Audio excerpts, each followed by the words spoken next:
Halo, Assalamualaikum warahmatullahi wabarakatuh. Anak dari kelas 6, kali ini kita akan melanjutkan pembelajaran kita, yakni masih pada tema 1, selamatkan makhluk hidup, subtema 1, tumbuhan sahabatku, pembelajaran ke-6. Sudahkah anak ibu membekali tubuh dengan menu sarapan yang sehat tadi pagi? Sarapan sangat penting untuk bekal selama seharian beraktivitas. Jika kita mengkonsumsi sarapan yang sehat, maka kita akan bisa mengikuti segala aktivitas kita seharian dengan penuh semangat. Tetapi jika kita tidak sarapan, atau jika kita mengkonsumsi sarapan yang tidak sehat, maka kita akan malas, tidak bersemangat, dan lemas dalam menjalankan aktivitas kita sehari-hari. Untuk itu, jangan tinggalkan sarapan dan konsumsilah makanan yang sehat setiap harinya.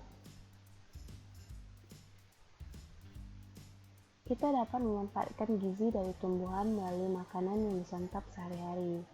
Untuk lebih jelasnya, marilah kita membaca teks berikut yang memberikan informasi bahwa tumbuhan sangat penting untuk tubuh kita. Yang berjudul Tumbuhan Sumber Karbohidrat, Protein, dan Vitamin. Manusia dan hewan memerlukan makanan untuk melakukan aktivitas sehari-hari.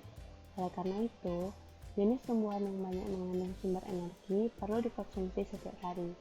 Ada beragam jenis tumbuhan yang mengandung karbohidrat, seperti padi, jagung, dan umbi-umbian.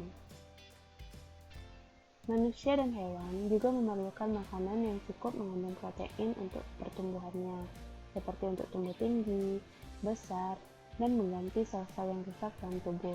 Ada beragam jenis tumbuhan yang mengandung protein, sehingga membuat kita tumbuh sehat. Tumbuhan tersebut adalah kacang kedelai, yang terdapat pada tahu dan tempe, kacang tanah, kacang merah, kacang hijau, serta jenis kacang-kacangan lain. Manusia membutuhkan jenis makanan yang mengandung vitamin. Vitamin diperlukan untuk menjaga kesehatan dan melindungi tubuh kita dari serangan berbagai penyakit. Ada beragam jenis tumbuhan yang mengandung vitamin untuk menjaga tubuh kita agar selalu sehat, yaitu sayuran dan buah-buahan. Sayuran dan buah-buahan tersebut meliputi bayam, kangkung, kacang panjang, terong, buncis, tomat, pepaya, mangga, apel, jeruk, dan banyak lagi. Nah, sekarang marilah kita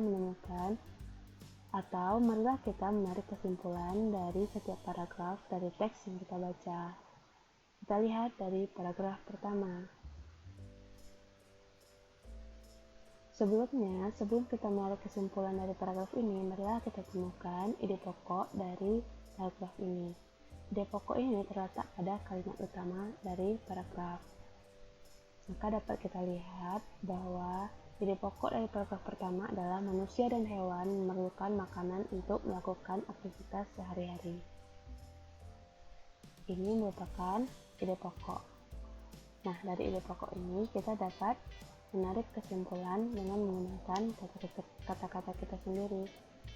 Di sini dapat kita simpulkan bahwa manusia dan hewan memerlukan makanan.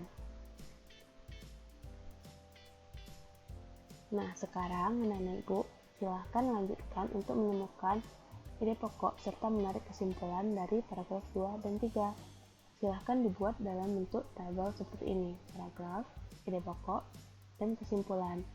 Setelah menemukan kesimpulan dari ketiga paragraf tersebut, maka susunlah ketiga kesimpulan tersebut dalam bentuk paragraf. Jadi dari ketiga kesimpulan itu bentuklah paragraf baru dengan menggunakan kata penghubung yang tepat.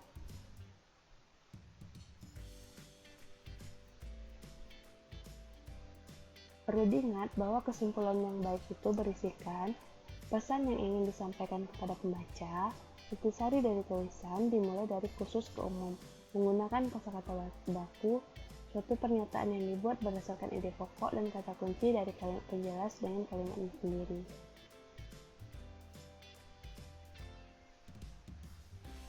Nah, sekarang perhatikan gambar berikut ini. Ada dua gambar yang di sebelah kiri dan gambar yang di sebelah kanan. Gambar yang mana yang sesuai dengan sila ketiga Pancasila? Ya, benar sekali. Gambar yang sesuai dengan sila ketiga Pancasila adalah gambar yang sebelah kanan. Kenapa?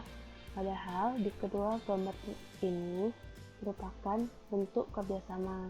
Namun pada gambar yang sebelah kiri ini merupakan bentuk kerjasama dalam menebang pohon. Ini tidak baik karena merugikan banyak orang dan hanya menguntungkan pihaknya saja. Tentu saja hal ini tidak sesuai dengan sila ketiga Pancasila. Sedangkan gambar yang bagian kanan ini merupakan bentuk kerjasama dalam menjaga lingkungan seperti menanam pohon, sehingga hal ini sangat bermanfaat bagi semua masyarakat yang ada di sini. Nah, hal seperti inilah yang sesuai dengan sila ketiga Pancasila. Karena dalam menjaga lingkungan itu kita tidak bisa hanya sendiri, kita harus bekerja sama dengan orang lain dalam menjaga lingkungan ini agar lingkungan kita ini terjaga dengan baik. Nah, coba Nana Ibu sebutkan dan ceritakan apa-apa saja pengalaman yang pernah Nana Ibu lakukan dalam menjaga lingkungan dan hubungkan dengan sila ketiga Pancasila. Oke, sekian pembelajaran kita hari ini. Terima kasih atas segala perhatiannya. Jika ada kekurangan dan kesalahan, mohon maaf. Diakhiri, Assalamualaikum warahmatullahi wabarakatuh. Dadah.